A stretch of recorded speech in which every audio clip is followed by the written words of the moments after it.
Good evening. Former ICAC Commissioner Timothy Tong came under fire today after a review committee looking at the ways the agency handled expenses during his tenure found spending which went over budget on many occasions. What's more, the committee found Tong claimed expenses which were sometimes extravagant or had nothing to do with the work he was supposed to be doing.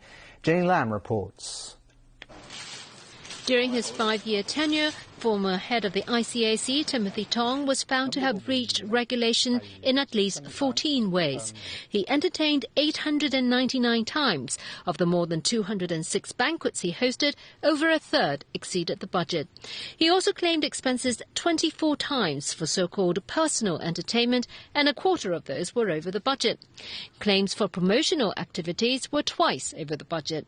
Compared with other ICAC officers, Tong claimed expenses an additional 500 times or so.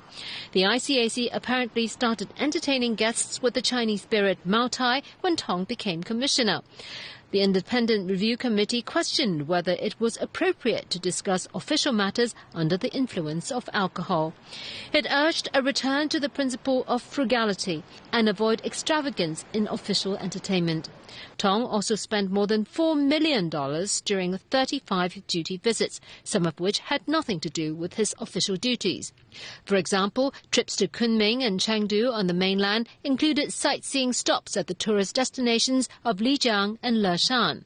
On airline tickets, 2 officers were upgraded to business class on a visit to Brazil, costing more than $180,000. Another 4 times, airline tickets were booked without the chief executive's prior approval, and they ended up paying the cancellation fees. In light of all this, the review committee recommends that ambiguities on the commissioner's entertainment allowance should be clarified, and that alcohol, food and other beverages should be included in the entertainment expenses. There should be more checks and balances on gifting. It also recommended the commissioner avoid non-official elements during official duty visits and let the chief executive know about all specific trip locations when seeking approval. And all airline upgrades should have prior approval, and all approvals should be checked and followed up. Today's report comes after months of investigation, but the probe into Tong continues. Because the investigation of the relevant complaint against the former ICAC Commissioner has been going on, and therefore it is not appropriate for me to make a particular comment. Some of the findings have not been made public to avoid interfering in the ongoing probe, but the government has not ruled out unveiling the entire report in future once it sought legal advice. Jenny Lam, TVB News.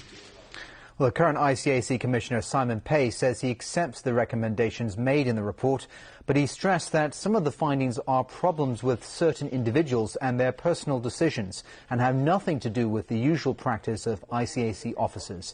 He says the anti-graft body has already issued new guidelines to its staff on entertainment expenses and duty visits, and alcoholic spirits will no longer be allowed during official entertainment.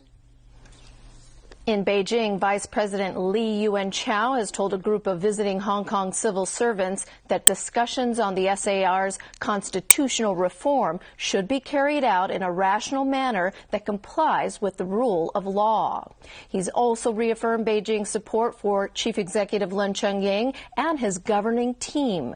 Kirti Nandwani reports. Vice President Li Yuanchao is the deputy head of a coordinating team in charge of Hong Kong and Macau affairs within the central government. Meeting with the Hong Kong delegation led by Secretary for the Civil Service Paul Tang this morning, Li praised the contribution of civil servants in Hong Kong. He also reaffirmed the central government's support for Chief Executive Leung Chun-ying to govern the SAR in accordance with the law. The Hong Kong Civil Service, Li said, is a key force in implementing the basic law, the principles of one country, 2 systems, and Hong Kong people ruling Hong Kong, and safeguarding the SAR's prosperity and stability. Your achievements, he told the delegation, are for all to see and fully recognized by the central government.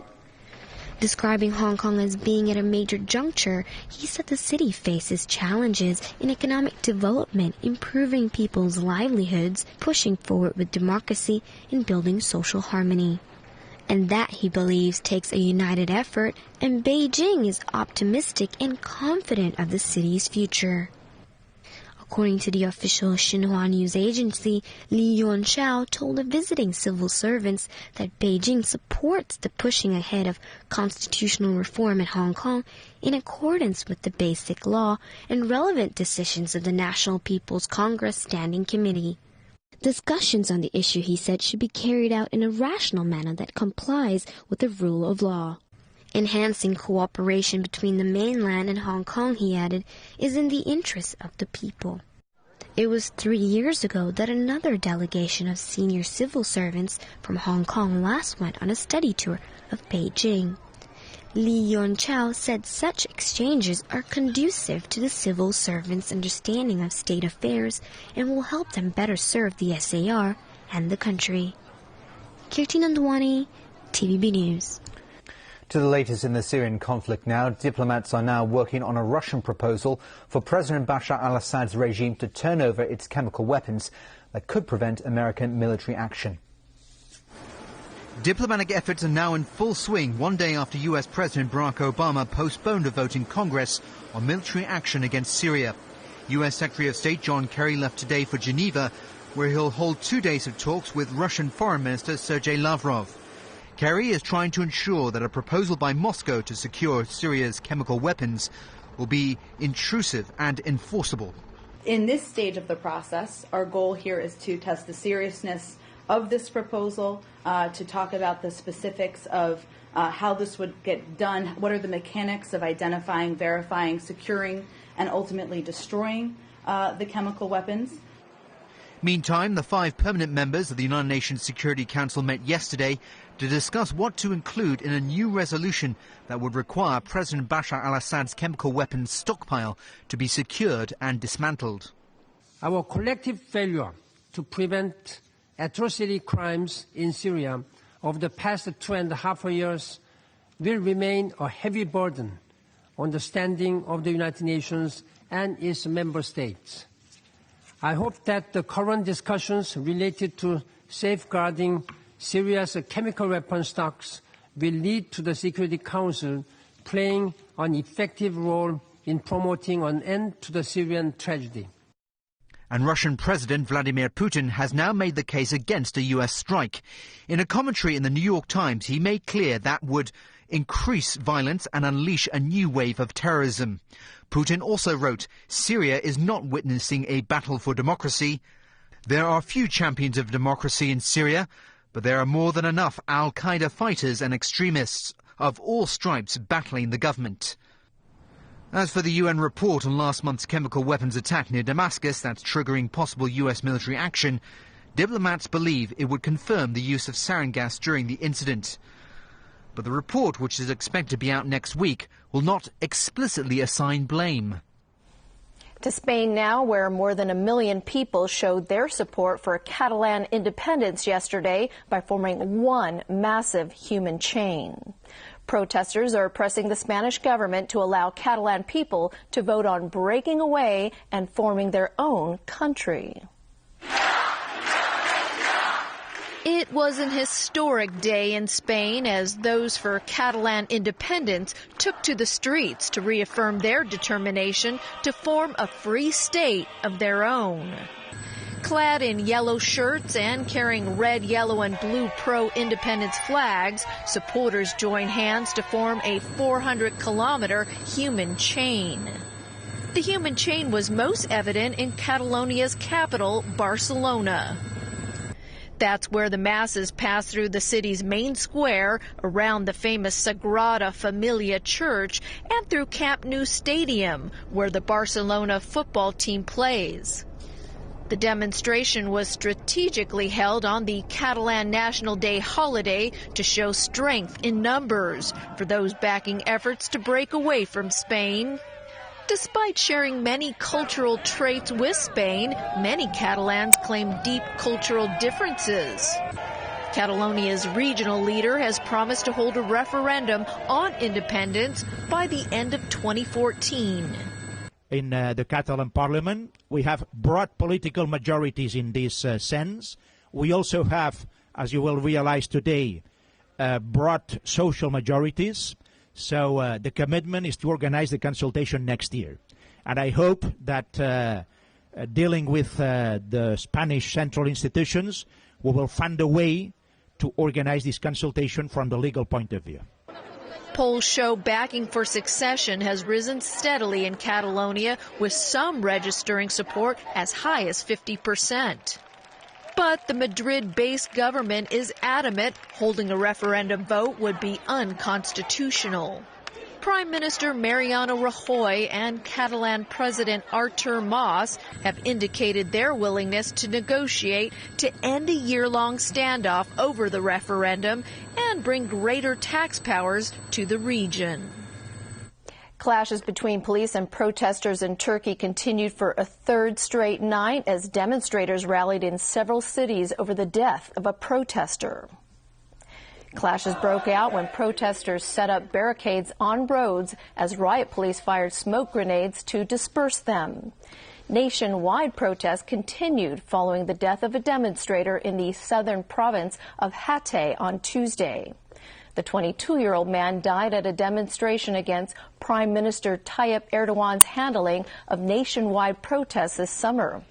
Similar scenes were seen in Turkish capital of Ankara as angry protesters threw stones and ignited sporadic fires. Authorities responded with water cannon and tear gas. Scores of protesters were detained across the country.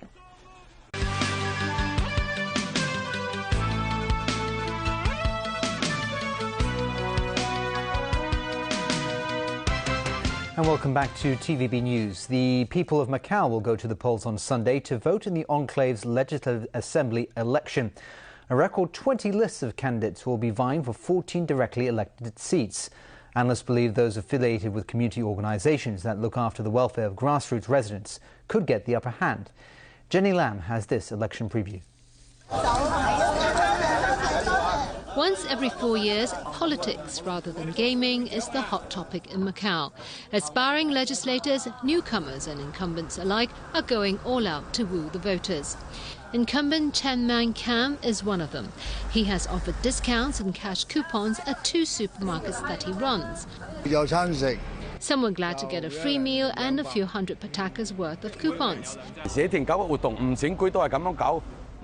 Defending his tactics, Chan says community activities are going on all the time, whether there is an election or not. The pro-democracy camp is running a lively campaign. Candidate Antonio Ng wants to whip up enthusiasm among the young to fight for social equality. Compared with 4 years ago, there are now about 30,000 more eligible voters. Still, the electorate consists mainly of older voters, such as those above 50 years old. Commentator Tam Chi-kung believes voters in Macau tend to be pragmatic. He said trade unions, neighborhood groups and charity organizations often look after the welfare of the people better than the government. So, come election time, those candidates are likely to do better. Traditional supporters of the pro-democracy camp, he points out, tend to be middle-class, university students or Catholics, all of whom are open to new ideas. But about half of the population in Macau are new migrants and their offspring. Tam said they will vote for candidates linked to organizations that provide social services. He does not expect much change to that voting pattern anytime soon. Jenny Lam, TVB News. Well, the MTR Corporation will soon be fitting stations along the East Rail Line and Ma On Shan Line with nearly 2,300 automatic platform gates. Stephanie Choi has the story. Passengers can look forward to safer journeys as preparations are underway for the installation of automatic platform gates along the Ma On Shan Line. We only have 3 to 4 hours to work at night time, and then we have to control the noise. Otherwise, it disturbs all the residents. To overcome this challenge, we have many mobile sound absorption box. Some stations along the East Rail Line have been around for a century and may not be able to bear additional weight. To fix this, steel bars and brackets will be built into the existing platforms to strengthen them. The curved edges of some platforms will also be evened out to minimize the gaps between train carriages and platforms. Before adding the automatic gates, the MTR Corporation will install a new signaling system to ensure that train doors are aligned with the gates. The company will also bring in new trains that support the system. These features are expected to cost up to $8 billion for the East Rail Line and over $1 billion for the Ma On Shan line. Passengers will be able to start using the automatic platform gates along the Ma On Shan line by 2017 and along the East Rail Line by 2020. But the MTR Corporation hasn't decided on whether they would hike up the fares to cover the construction costs. Work has been underway at the racecourse station over the last 2 months. The company will start working on other stations along the East Rail Line this November. Stephanie Choi, TVB News. Researchers at the Chinese university and overseas institutions have jointly developed a miniature robot designed to reach various parts of the human body for medical purposes. This device is currently being tested on mice. More details from Vicky Kung. This porous box is designed to carry drugs or cells to different parts of the human body. It's a nanorobot much thinner than a strand of hair, and scientists use magnetic forces to control it. Jointly developed by researchers at the Chinese University of Hong Kong and at institutions in Korea and Switzerland, the miniature robot can move along blood vessels into the eyes, the brain, and hard-to-reach areas in the human body to cure diseases without the need for open wound surgery. The robot comes in different shapes depending on the purpose of the treatment. We were thinking about, how to improve the payload, for the micro robots. Put more hollow area, and then to let the cell grow inside, or to load some drugs, for drug delivery. Lee said the robot is being tried out in mice, but there is no timetable for human tests. Scientists also said doctors may not have to use anesthetics when injecting nanorobots into our bodies. This is because the needle hole created will be so small that it's invisible. Vicky Kong, TVB News. Hong Kong Post has introduced a set of special stamps featuring the Hong Kong Global Geopark. It will be released for sale by next July. The new stamps will feature Hong Kong's nature and geological landscape to raise public awareness of environmental protection and promote earth science. It will have 16 different designs and be priced at 10 cents to $50 each. Hong Kong Post has not started printing this set because it still needs to consider adding security features. Special stamps featuring Chinese dinosaur species and Cantonese opera costumes will also be unveiled next year. And finally, Pope Francis now has his own mini Pope-mobile after getting a good deal on a used car, which he plans to drive himself. The Pope accepted the 1984 Renault 4, which was donated by a priest in Italy. The donor explained that when he learned the pontiff has set a priority of reaching out to the world's poor, he donated the car to ensure the Pope has the means to do just that. The four-door car in papal white is manual shift and has a new engine that will also be used for commutes on Vatican grounds. Pope Francis also got his first byline in national paper since becoming pontiff, but that was interesting as well. Anyways, thanks for joining us, and have a great evening, everyone. Have a very good evening. Good night.